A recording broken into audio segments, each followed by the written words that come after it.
Good morning, St. Francis, and good morning, people of God. It is Tuesday, the 6th day of September, 2022, Tuesday of the 23rd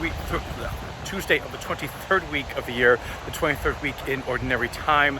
And as you can see, summer has departed from some resorts that are along the sea. And so the weather today is cloudy and lots of rain is forecast. So although it is not meteorological fall yet, it has the feeling of fall all of a sudden in the eerie silence that has descended upon the beach over here. But on this Tuesday of the 23rd week of the year, we even have, it's not eerie, but angst-ridden proclamations by Paul to the Corinthians. He has been praising them left and right, and now he writes an angry letter to them.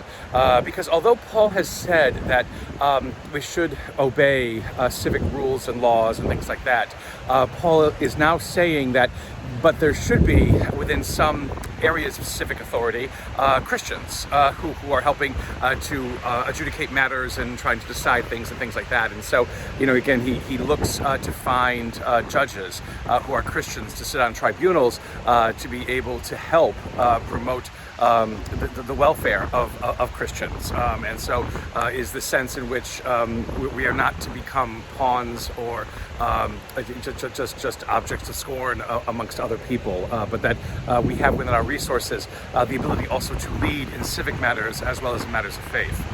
He then goes on to say again, but the kind of people have to be upright and upstanding, and then he gives that whole wonderful list of bad people and people whose wickedness or whose lives, unfortunately, are not, it's again, not necessarily a wickedness, but whose lives, unfortunately, are not emblematic of the gospel and things like that. Boy prostitutes, all kinds of things. It's very interesting insights into the first century, and again, what was the norm and what was not the norm. And so again, that to avoid having those kinds of people, unless of course they transform their lives, unless they move to conversion.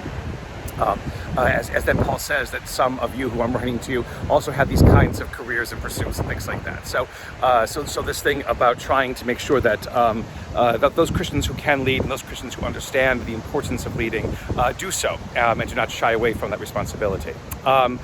Luke's gospel is the naming of the apostles and the choosing of them. Again, happening by the 5th chapter of Luke's gospel, so not as early sometimes in the other gospels, but still nonetheless lists that are sort of the same between the synoptics. But he chooses them. Jesus chooses the disciples, the apostles, and then comes down from the mountain, and everybody wants to be healed.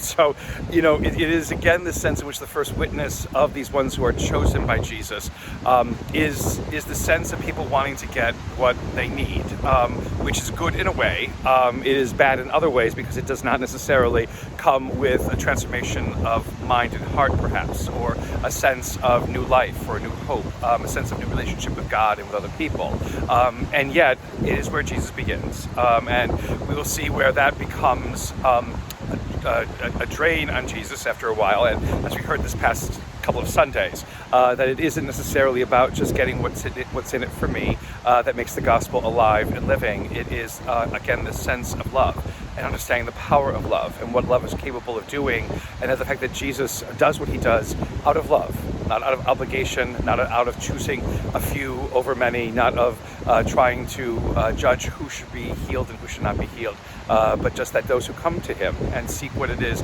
that they need from him are given what it is that they seek. May that be true always of all of us, and may the Lord give you his peace.